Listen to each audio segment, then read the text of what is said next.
스팀덱 게임은 콘솔로 해야지. 누워서 스팀덱 한번 해보면은 생각이 달라집니다. 이거 개꿀이에요. 진심 편해요. 안녕하세요, 드레이입니다. 2022년 가장 핫했던 디바이스를 꼽으라면 저는 망설이지 않고 이 제품을 얘기할 수 있는데요. 여러분들도 이미 많이 봤을 여기 앞에 있는 스팀덱이죠.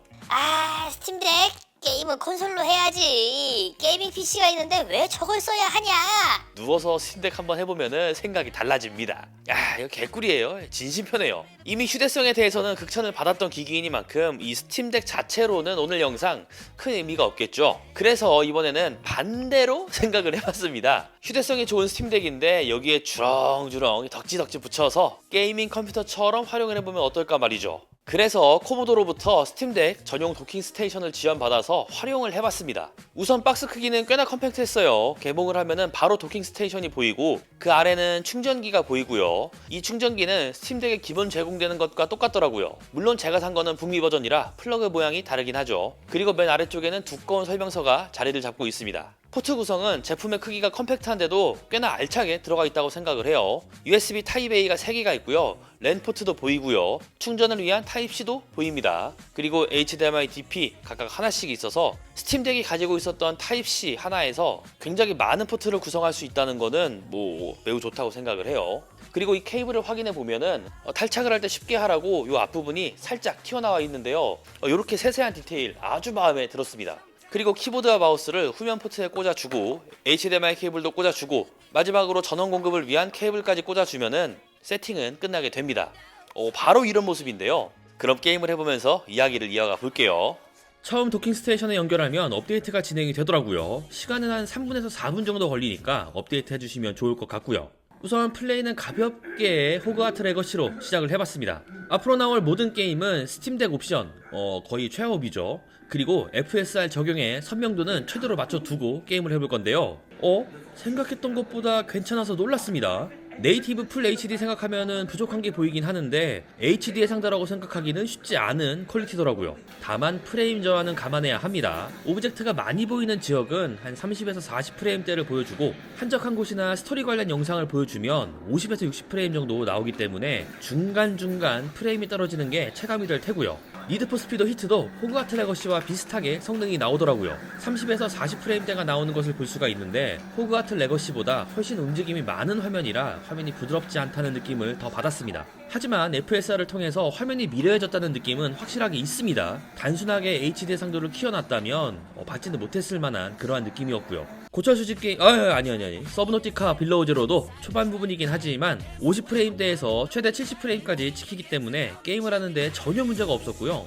서브노티카 게임 자체가 굉장히 사실적이라기보다는 약간 캐주얼 느낌으로 모델링이 되어 있잖아요. 그래서 모니터 화면에서 FSR 효과에 대한 이질감이 가장 적었던 게임이기도 했습니다. MSG 조금 첨가해서 그냥 얼핏 보면 FHD로 게임하고 있네 요 정도의 느낌이더라고요. 개인적으로는 가장 할만했던 게임이었습니다. 리듬 게임, 입력 싱크가 굉장히 중요한 게임인데요. DJ 맥스로 살펴보니 키보드 연결 아주 잘 되더라고요. 키보드 세팅을 바꿔주는 것도 전혀 문제가 없었고 게임 내에서도 씹히거나 인식이 안 된다거나 그런 문제도 전혀 없었습니다. 낮은 사양에서도 돌아가기 때문에 버벅이는 일도 전혀 없고요.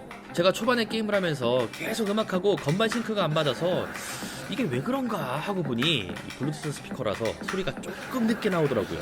스팀덱 자체 스피커도 굉장히 좋은 편이거든요.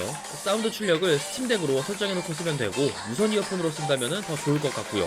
그리고 키보드 마우스뿐만 아니라 컨트롤러 연결 굉장히 잘 됩니다. 저는 엑스박스 컨트롤러를 블루투스를 활용해서 연결을 해봤고요. 게임에서 컨트롤러 지원이 된다면 진짜로 콘솔 감성 느끼면서 게임이 가능하더라고요. 불트인 거 감안하면은 지연율도 만족스러웠고요. 게임뿐만 아니라 스팀OS를 조작하는 데에도 전혀 문제가 없더라고요. 저처럼 엑스박스 있으신 분들이라면 굳이 스팀덱을 위해 컨트롤러를 또 살 필요는 없어 보였습니다. 그리고 제가 앞에서 네이티브 풀 HD처럼 게임을 할 수 있는 건 아니지만 그래도 꽤나 괜찮은 퀄리티로 플레이가 가능하다고 했는데요. AMD의 수많은 기술 중 하나인 FSR 덕분이거든요. FSR, 피델리티 슈퍼 레졸루션의 약어로 AMD 업스케일링 기술이죠. 스팀덱은 HD 상도에 최적화가 된 게임이라 네이티브 풀 HD 상도로 게임을 플레이를 하게 되면 엄청난 프레임 하락을 감수해야 됐을 건데 HD 상도를 풀 HD 상도의 스케일로 키우고 업스케일링을 통해 깍두기 화면을 미려하게 보여주는 거죠. 실제로 화면을 녹화해서 FSR을 켰을 때와 껐을 때를 비교해봤는데요. 게임 속 동일한 장소에서 스케일을 키우지 않고 HD 해상도를 그대로 출력했을 때, HD 화면을 그대로 출력했을 때, 마지막으로 FSR을 활성화해줬을 때 느낌이 굉장히 다르다는 걸 알 수가 있죠. HD 해상도 그대로 플레이를 하면은 솔직히 플레이 힘든데 좀 요런 느낌이 드는 그래픽 퀄리티지만 FSR을 설정해 두니 그럭저럭 괜찮아졌습니다. 쭉 하다 보면은 눈에 익기도 했고요. 기술의 발전이 정말 빠르더라고요. 네, 많은 게임을 한 건 아니지만 그래도 레이싱 게임, 오픈월드 게임, 리듬 게임, 고철 수집 게임 등등 스팀덱에 설치를 해둔 게임들을 플레이를 해봤는데요. 제가 개인적으로 가지고 있었던 USB 허브를 통해 그때 모니터를 바라본 느낌하고는 조금 다르더라고요. 확실히 전용 도킹 스테이션이라 그런지 이 상단 케이블도 깔끔해진 것도 눈에 띄고요. 소프트웨어도 그 초반과 비교를 해보면 여러 부분에서 최적화가 이루어진 것도 같더라고요. 모니터의 해상도를 자동으로 인식을 해서 레터박스가 없이 화면에 보여주기도 하고 수동으로 모니터의 주사율을 설정해줄 수도 있었습니다. 그리고 도킹 스테이션 후면에 포트가 넉넉해서 마우스, 키보드, 모니터까지 연결을 해도 몇 개가 더 남죠. 무선 인터넷 환경 구축이 안 되어 있다면 유선으로 활용도 가능하고요. 손에 쥐고 게임을 하는 본래의 용도뿐만 아니라 큰 화면으로 각 잡고 게임을 하고 싶을 때 이 도킹 스테이션을 활용한다면 PC에서 게임을 하는 느낌을 받을 수 있을 거라고 생각합니다. 다만 활용하면서 몇 가지 아쉬운 부분 당연히 존재했습니다. 우선 키보드를 인식하지 못하는 게임도 있었습니다. 동글 방식, 유선 방식의 여러 키보드들을 연결해봤는데 이 뱀파이어 서바이버에서 키보드를 인식하지 못하더라고요. 물론 게임의 문제이기도 하겠지만 뭔가 이질적인 좀 그런 느낌도 들었고요. 그리고 한영 전환을 위해서 데스크탑 모드로 들어가서 유저가 따로 설정을 해줘야 합니다. 또 브라우저의 특성도 꽤나 타는 터라 웹서핑 용도로 활용을 하기에는 조금 무리가 있을 것 같고요. 케이스를 씌우면은 제대로 거치를 할 수가 없는 거는 아쉽긴 할 테지만 그런 부분은 이해가 되는 부분이기도 했습니다. 그리고 영상을 볼 때도 애초에 HD 해상도로 고정이 된 화면을 볼 수가 있어서 데스크탑 모드로 들어가야지 제대로 해상도를 출력할 수가 있었고요. 윈도우 기반 PC를 떠올리면은 분명히 불편한 부분이 여러 군데 보일 거라고 생각을 합니다.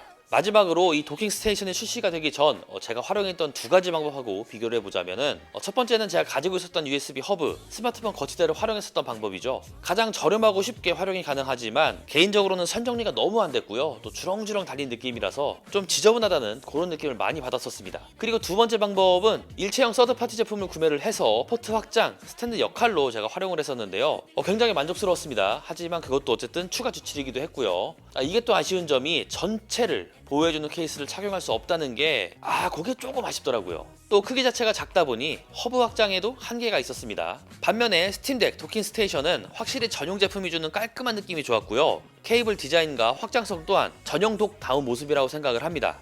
물론 이 제품 역시도 케이스를 씌우면 딱 맞게 들어가진 않겠죠. 제가 가장 아쉬웠던 점은 가격이라고 생각을 하는데요. 이 가격이 조금 비쌉니다. 149,000원인데 북미 기준으로는 89달러거든요. 워낙 스팀덱이 혜자스러운 가격이라서 조금 더 이 도킹이 비싼 느낌이 드는 것도 있는 것 같고요. 개인적으로는 바로 지를 만한 가격이라기보다는 조금 고민은 되겠다, 좀 그런 생각이 들었는데요. 네, 이렇게 스팀 도킹 스테이션을 활용해서 모니터 키마를 연결해서 게임을 플레이해본 영상 잘 보셨을 거라고 믿고요. 영상이 재밌었다면 구독과 좋아요 해주시는 것 부탁드리면서 그럼 저희는 다음에 또 만나자고요. 안녕! 성능이 아쉬운 건 어쩔 수 없다고 치고 이 도킹 스테이션 자체에도 저는 굉장히 만족스러웠고 그냥 하나 아쉽다면 가격? 가격이 조금 비싸다? 그게 조금 아쉽습니다.